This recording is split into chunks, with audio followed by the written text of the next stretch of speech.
जैन, आप देख रहे हैं आवाज़ न्यूज़ चैनल। आप सभी का आवाज़ न्यूज़ में बहुत बहुत स्वागत है। इस समय हम खड़े हुए हैं सिलवानी तहसील के ग्राम साईंखेड़ा सौजनी धाम पर, जहां पर श्री राम भक्त हनुमान जी का एक प्रसिद्ध और प्राचीन मंदिर स्थापित है। यहाँ पर दूर दूर से भक्त आते हैं और हनुमान जी महाराज के शरण में अपनी अर्जी लगाते हैं। देखा जाए तो बहुत पुराना और प्राचीन मंदिर यहाँ पर है, जिसे लोग आस्था का केंद्र मानते हैं और अपनी मुरादें यहाँ कर बोलते हैं। इसे लेकर हम सीधी चर्चा करते और जानते हैं। यहाँ पर कुछ भक्त आए हुए हैं, उनसे बात करते हैं कि वो हनुमान जी महाराज के इस स्थान पर कब से आते हैं और अपनी मनोकामना पूर्ण कराने के लिए क्या करते हैं। सबसे पहले बहुत बहुत स्वागत है आवाज़ न्यूज़ में आपका। मैं आपका नाम जानना चाहूँगा। जय जय श्री राम, जय जय श्री राम। मेरा नाम चंद्रकला शर्मा है। मैं ग्राम सहजपुर से हूँ और आते रहते हैं हम दादाजी के चरणों में। उनके चरणों में नमन, श्री राम दरबार में नमन, बाकी दादाजी के सब चरणों में नमन। उनका श्रद्धालु ऐसे हैं कि उनकी अर्जी घर से ही पुकार लगा दें तो वो घर ही पुकार मान लेते हैं। उनके चरणों में आने के तो आते हैं, लेकिन वो उनकी महिमा इतनी है कि उनको कहीं भी याद करो तो वहाँ से वो सुन लेते हैं पुकार भक्तों की। और उनके श्री चरणों में बारंबार प्रणाम करती हूँ मैं और बाकी सब भक्त लोगों को जय सिया राम। तो आप कब से यहाँ पर शुरू से चले आ रहे हैं? जी, हम शुरू से ही यहाँ पे आते हैं। हम पास में ही हैं, उनके चरणों में आते रहते हैं और नहीं आ पाते तो घर से आवाज़ लगा देते हैं। वो तो हमारे घर ही सुन लेते हैं।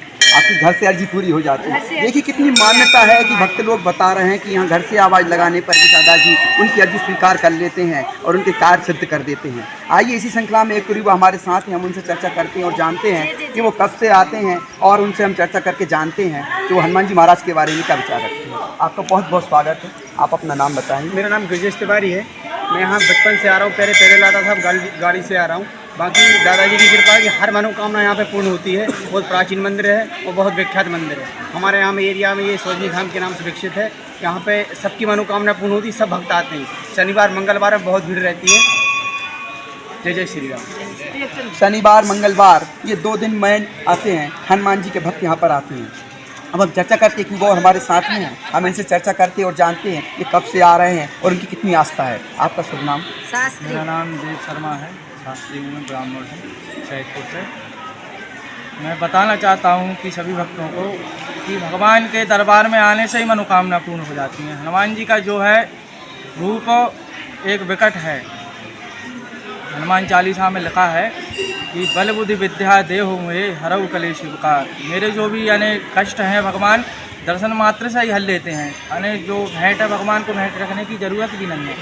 तो भगवान बोलते हैं, तुलसीदास जी ने लिखा है कि बल बुद्धि विद्या देहु मोहे हरऊ कलेश विकार। मेरे जो भी कलेश हैं, बल और बुद्धि जो भी है, मेरा जो बल है हनुमान जी की तरह, जैसे कि किसी का शरीर यानी दुबला है तो बल, और बुद्धि किसी का यानी बुद्धि कमज़ोर है किसी की पढ़ने लिखने में, तो बल बुद्धि विद्या देहु मोहे हरऊ कलेश विकार। मेरी जो भी कलेश हैं, मेरी जो भी पीड़ा है भगवान हल लेते हैं। और बहुत ही प्रसिद्ध मंदिर है। मैं तो यहीं रहने वाला हूँ, पास का ही आता रहता हूँ।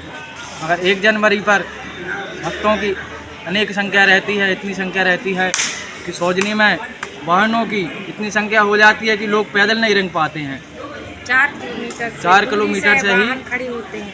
दूर से ही संख्या इतनी रहती है भगवान के दरबार में, क्योंकि भगवान के दरबार में जो आता है उसकी मनोकामना पूर्ण होती हैं और भगवान के दरबार में वो डबल से आता है। जय श्री राम। जैसा कि इन्होंने शास्त्री जी ने बताया है कि दूर दूर से यहाँ पर भक्त आते हैं और नए साल पर तो इतनी भीड़ हो जाती है कभी कभी कि यहाँ पर 4-4, 5-5 किलोमीटर से लंबी लाइनें लग जाती हैं। वाहन अंदर प्रवेश नहीं कर पाते हैं। इसे ही तो कहते हैं आस्था, विश्वास और श्रद्धा। ये तीनों मिलाकर इस सौजनी धाम में आप पाएंगे और हनुमान जी महाराज की शरण में आके आप खुद महसूस करेंगे कि यह सब सच है। सिलवानी से